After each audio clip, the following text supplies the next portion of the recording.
Peace family, we are back for lesson 5 of our business course in our RBC curriculum, Real Estate, Business, and Credit here at the Jay-Morrison-Academy. And in today's lesson, we're going to be covering the USP, Unique Selling Proposition. And the objective of today's lesson is to ensure that you all are educated and informed on how to identify your business unique selling proposition. All right, so let's get down to the USP of the world. All right. We're going to break this down several ways, and we'll start with the traditional meaning of the USP, right? Which is your unique selling proposition, right?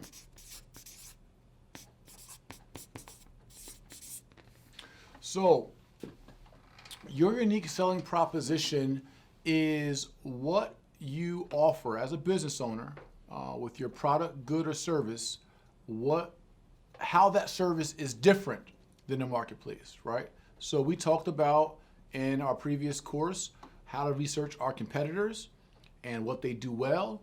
We talked about innovating, right? Even duplicating or scaling businesses. But now, out of that, how do we carve out something in our business, right? Our business model, our product, good, or service that is uniquely different than what our competitors are doing or what's in the marketplace, right? And so part of us being able to do this is we definitely need to identify, we need to ID where our research comes in handy, what's currently happening, right? What's currently being presented to the market being our customers. Put that in quote, the market, right? The market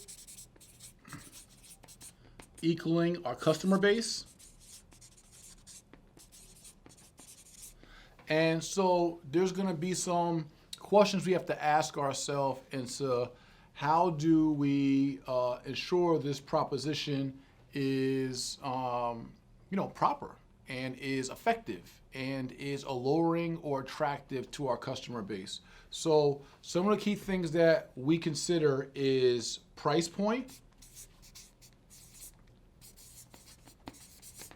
We consider if there's any time involved, right? Would that be time of delivery of the product, time the product exists, any speed to market for the product for our consumers. We're also going to look at size, convenience, right? All these kinds of questions we're going to ask ourselves about our product. We talked about even our own relatability, right? Accessibility. All these are questions and concerns or things we want to bring up to see if there's something we can create that is really, really unique about our product or opportunity, or that is different, right, at the end of the day.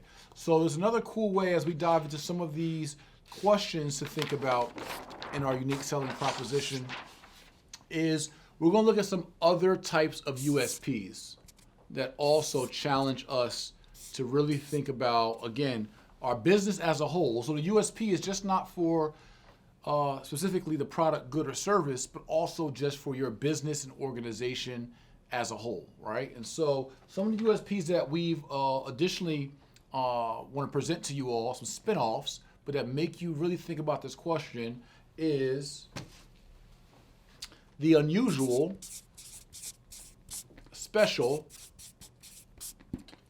right, product. So that's going to be one. Think about what kind of product is, and what could you make that's unusually special about that product, right? So again, unique being different, being maybe contrary to the market.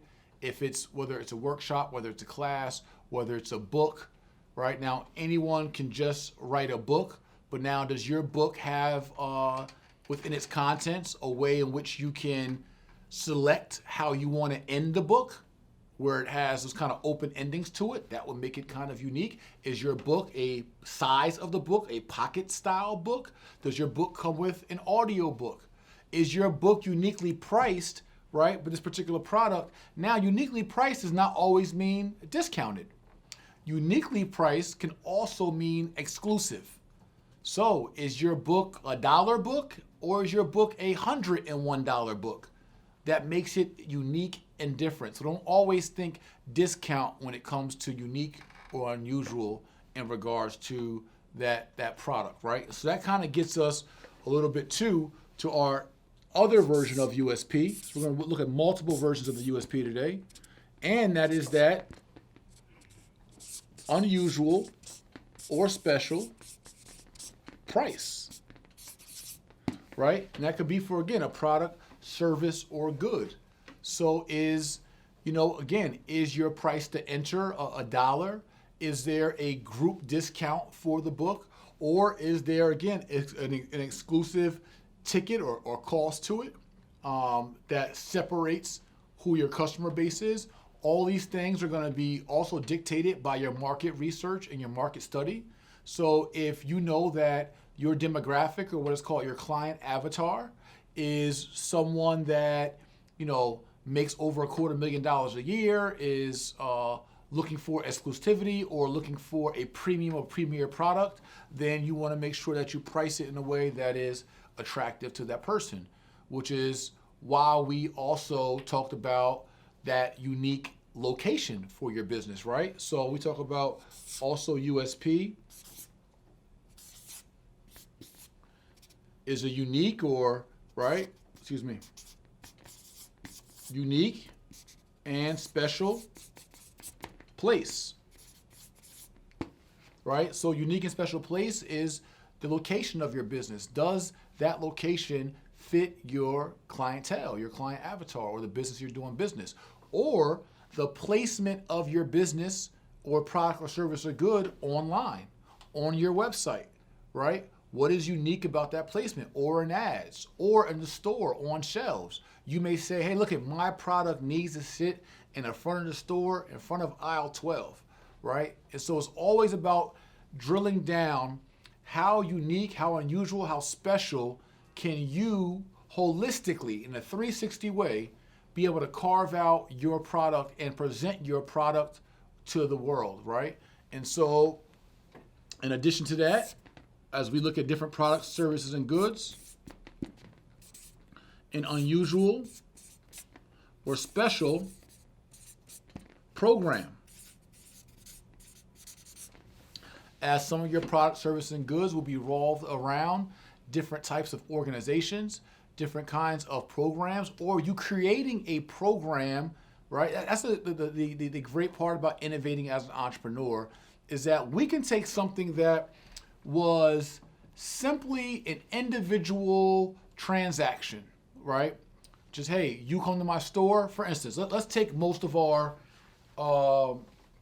food stores, right? Like, so all the way from down here in the Southeast, they have everything from Whole Foods to Publix to Piggly Wiggly's, up to the Northeast where you had Pathmarks and A&Ps, right? All kind of different shopping and food stores, Kroger's, et cetera, right? Whatever you're familiar with from your geographical location. But food stores simply offered products and goods to everyday families and consumers in exchange for compensation. That was it. Individual transaction, you ring up your meats, you ring up your fruits, you ring up your canned goods, and you're out of there. Then food stores start to do something pretty special and unusual, which now is more usual, but they created programs for their customers, right? The Price Club card. Now, just for free for your name and phone number, you are part of a program or a Price Club card that gives you these points, that gives you discounts on certain opportunities, and it makes you feel a little more special than the other store down the street or the 7-Eleven or the convenience store or whatever that may have not offered this opportunity at that time. This is something that was unusual, that was unique, and that was special, that then became more frequent now that we see it in stores, but it wasn't always like that. And now you've seen it picked up by clothing stores, by electronic stores, etc., creating unique and special programs around their same old product, goods, and services. They didn't do anything different with the product or good, but it's no different than if you have a restaurant and you have now a club attached to that restaurant, or you have a school, you have another organization, but now you create some kind of unique or special program to support and be of interest and to be, again, alluring and attractive to your customer base. So as entrepreneurs, we have to always try to figure out ways to innovate the market.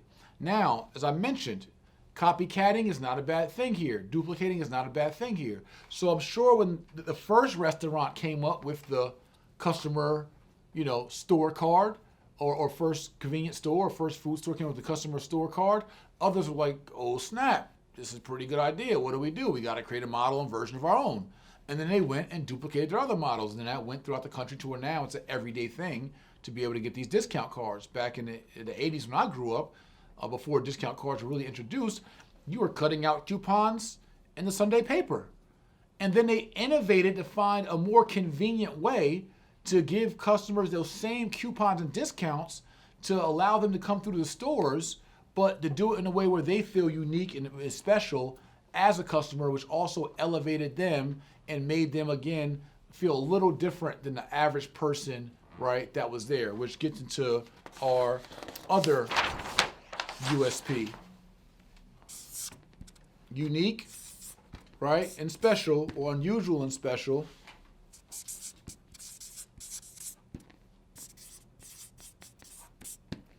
Person.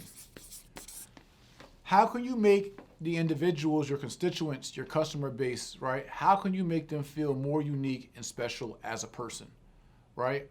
Do you have an elite program that you're offering with this particular product or service? Is there something that is just a little more exclusive? Or do you have a program for hardships? It may be for the underserved if that's part of your niche and your market. And it all depends, again, on who that customer avatar is, what's the kind of client that you're going after, or the kind of business that you're going after. Is it, hey, the first person to come into my business or to register for this unique program, that person will get some kind of one-on-one or exclusive opportunities with me as a CEO or with another member or person in our organization, or they'll get discounts on future products this year. So the more you can make each customer or group your customers through unique programming and group them and make them feel more special within the same product. Mind you, this is not, again, creating new products. This is taking the same product, the same service, and the same good. You see it with books. Offering a VIP club for books, VIP club for libraries. This concept is like age old in regards to allowing these people to feel a little more special and different than the average person, which again triggers something in the psychology to keep them as loyal customers, as consistent customers who are constantly spending revenue, but then also making them the bar, right, and the standard for new customers or existing customers to want to be treated and to want to be recognized as this person is recognized, right? Or want to be a part of the unique program this person is in that allows them to be so recognized. Just recently, we fly quite often, and from flying so much, I've racked up all these sky miles, which then makes me, first I'm just a regular old medallion member, and then I get to work my way to this next tier with next benefits to be this gold member, and then I get free bump ups to first class because of so. But there's this platinum member that gets the first list of first class and some other things that I haven't reached yet, which makes me honestly feel pretty bad about myself and makes me want to fly more and buy extra bonus miles and do more. And that's just one phase. That doesn't include the private sky club. So I thought because I had all these miles racked up that I would be, surely welcome to the VIP sky club in the airport. But they said, no, this is a special program for special people, not even the ones who have flown tens of thousands of miles, but those who decided to pay a premium fee, which you can use your miles to pay this fee or pay cash, but that premium fee then gives you these premium benefits of access to our lounge and to free, bagels and croissants and donuts and coffees and, all this kind of stuff. So again, just innovating products, innovating services, looking for convenience factors, looking for complaints of customers, looking for, where is there a need, where is there a problem we can solve. Simple as, hey, our customers are waiting in the airport all day, flights get delayed, people come early, airport bathrooms are crappy, airport food the lines are long. How can we create an environment that is a value add and as a convenience factor for our customers who already spent money with us, right? So this is where you get into what's called, and we'll talk about it a lot later, where you have a purchase, right? So a purchase was made. I bought a flight ticket, or you may have bought a book or a record or whatever it is, a streamed album, whatever it is. But then from that purchase, businesses have wised up and said, this customer has already raised their hand, they've already engaged us, they've already shown some confidence in us. And so how can we make this person feel more special, create a unique program for them, or a unique and special promotion? How can my USP be a unique and special promotion that offers this particular customer what's called an upsell? Meaning you purchase something, but now I'm going to offer you something of a little bit more value to give you an opportunity for some exclusivity. Or a cross sell, meaning, hey, I'm going to offer you something that is about the same value that you just bought, but I'm going to give you a chance to get into this opportunity or special program or promotion. Or if you didn't want that, how about a down sell? And I'm going to offer you something of less value that's still special and unique, just opportunity. But again, it's just getting the same customer to be able to giving them value add of convenience or the value add of exclusivity or the value add of a special program or price, but giving them an opportunity to participate more within your organization and spend more revenue, right? So just some other spin-offs of the USP, right? So outside of that, in order for us to, again, create really, really good products and services, we're going to dive further into the USP.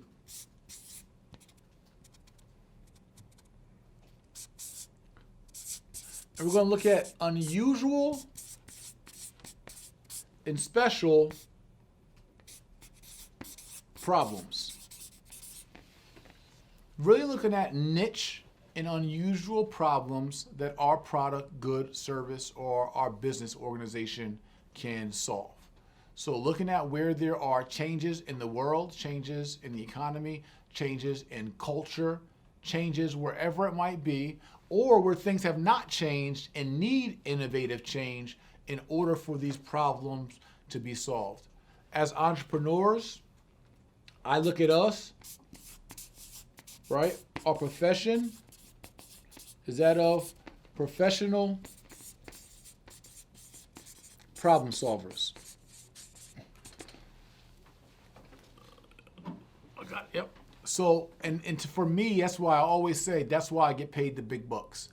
I get paid the big bucks to innovate, to duplicate and scale, but most importantly, to solve unique problems, unique and special problems that there are not sound solutions for, or the solutions do not fit our clientele or our demographic. So I bring a existing solution to a new marketplace, right? And that's another part of our USP. Unique and special place.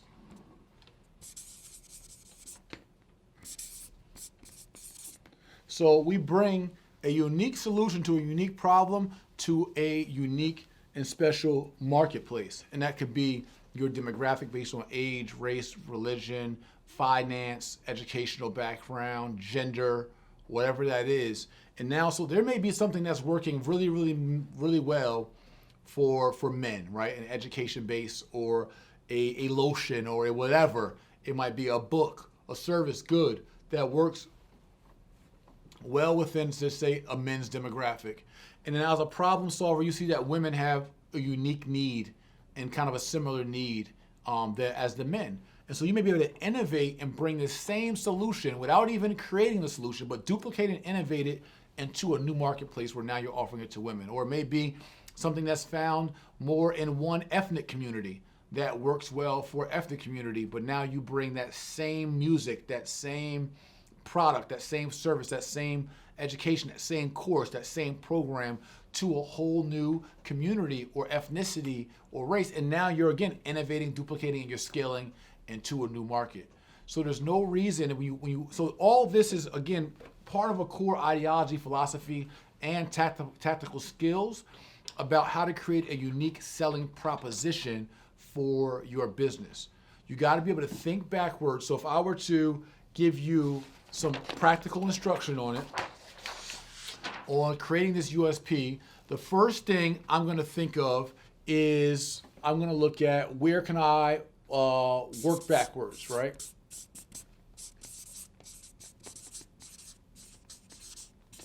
So I'm going to look at identifying a product, identifying a problem or growth area or gap, and then I'm going to work backwards, right, into figuring out how I can bring a solution to the marketplace. And that solution to the marketplace may again be based on speed, just may be based on being unique to this market, being new, maybe based on a unique program, a different way to package it, program, unique packaging.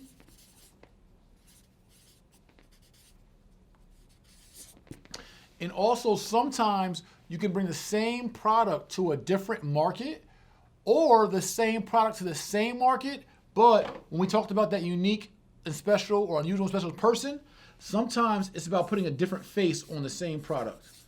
These are like some major gems in business. Do you know how many companies that literally own their competitor and they bring one product, service, or good to the market under one face to you?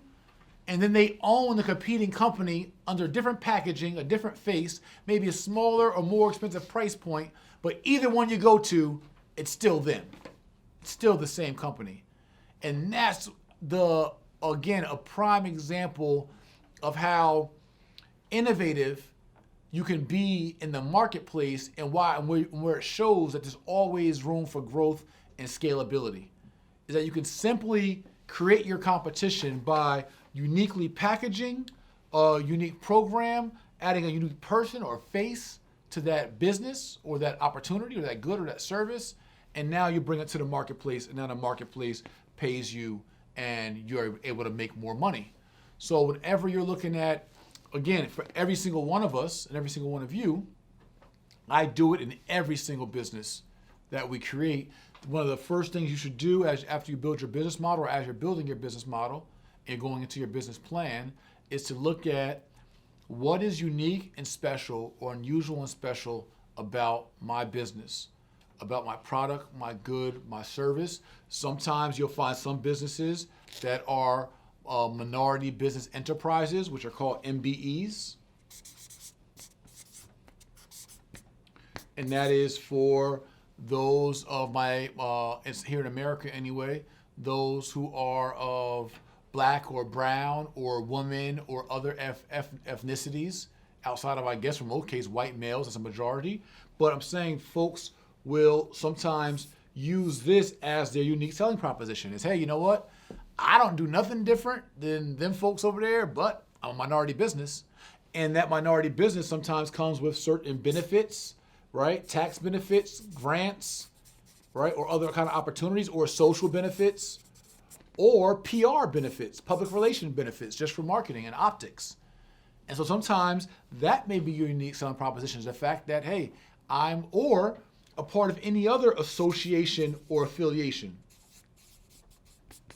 So for instance, we talked about in our R course, right, on real estate, that not all real estate agents are realtors, right? A real estate agent or licensed real estate agent is someone who are licensed by their state, who passed their test, their local, their school test and their state test to be certified as a real estate agent. Now, when you become a realtor, or there's an organization called Realtist, this is all about what association you paid to be a part of, paid your dues, or subscribed to. So you look at the Realtor Commission, right? Or the Real Estate Commission, or the Board of Realtors, excuse me.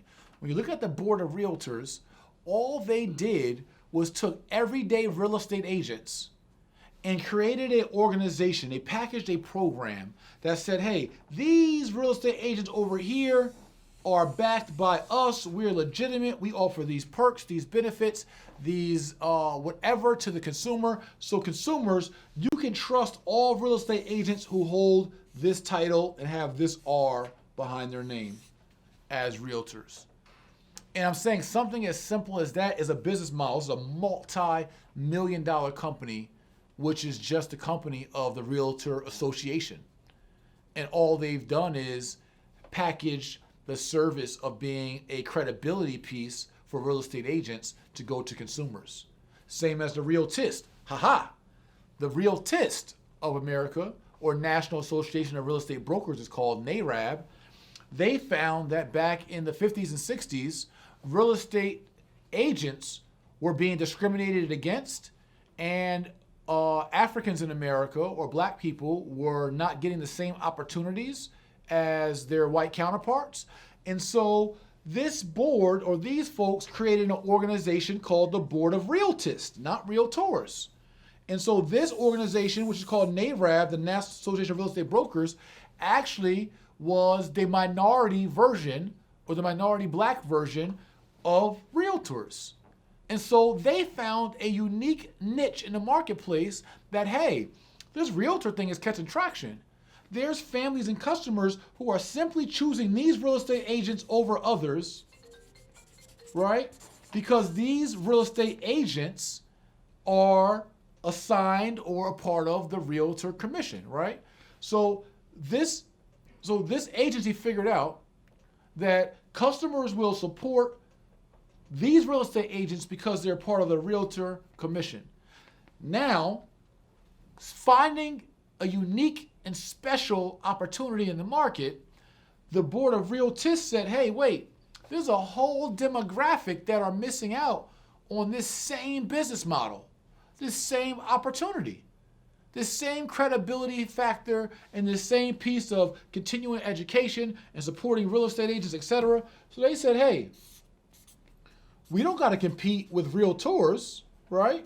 We have real estate agents too, and we noticed that in the market that black or African in America real estate agents are not receiving the same opportunities as their white counterparts who have the opportunities to be realtors, but the black agents don't have an opportunity to be realtors. So let's fill that void in the marketplace, right, uniquely, and now you have a Board of Realtors that has been around for decades, which is a very successful organization as well. And all it was taking the same model, same product, innovating it, duplicating it, right? But scaling it and positioning it and targeting it towards a whole different constituency, towards a whole demographic and audience. So as you look at, again, defining your USP and identifying a problem or a growth area or a gap similar to what they did, you can look at mind you got your burning desire, you know what product or good or service you're thinking about bringing to the marketplace, but now you're trying to figure out how's mine unique than my competition. And so as you study your competition through the market research we just told you how to do, you'll now see where there's gaps, there's growth areas, there's ID problems, or you'll identify problems, but you can look at where are their constituents not being met, right? Or where are their customers being left out, right? Customers who are underserved or just unserved. That's another key way where you can bring an existing product or service. So you know the model works. You know there's revenue there, right? but you have to target a different audience. Now you have to say, how do I uniquely reach this audience a little different than my competitor reaches their audience? Because now your audience may have a different price point than them, right? Because their audience demographic may be able to afford a different price point. Your audience may need a different kind of translation or access. And so you'll tweak those things based on your market study, understanding your audience, but so the pricing may change, the programming and packaging may change, but the business model itself is still the same, just more unique towards your demographic. All right, see you guys on lesson 6.